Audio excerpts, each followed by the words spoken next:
عارفين ايه اللي لفت نظري في اللي حصل مع منتخب مصر؟ ان احيانا الانسان ممكن يخسر حاجة لكن يكسب حاجة اكبر بكتير.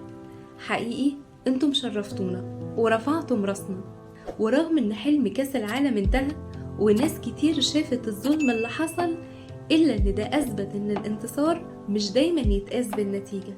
مصر خسرت كاس العالم لكن كسبت العالم. واللي حصل ده خلاني أفكر في حاجة بتحصل معانا. كم مرة كنت في شغلك أو وسط أصحابك ولقيت حد بيحاول يقلل منك أو يحرجك قدام الناس؟ في اللحظة دي ممكن تحس إنك خسرت وإن اللي قدامك هو اللي كسب، لكن الحقيقة إن المواقف دي بتكشف الناس.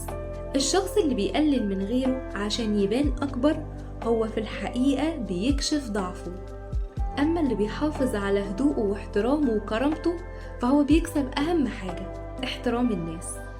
لأن الناس ممكن تنسى مين كان صوته أعلى، لكن عمرها ما تنسى مين كان راقي في تصرفاته وقت الضغط.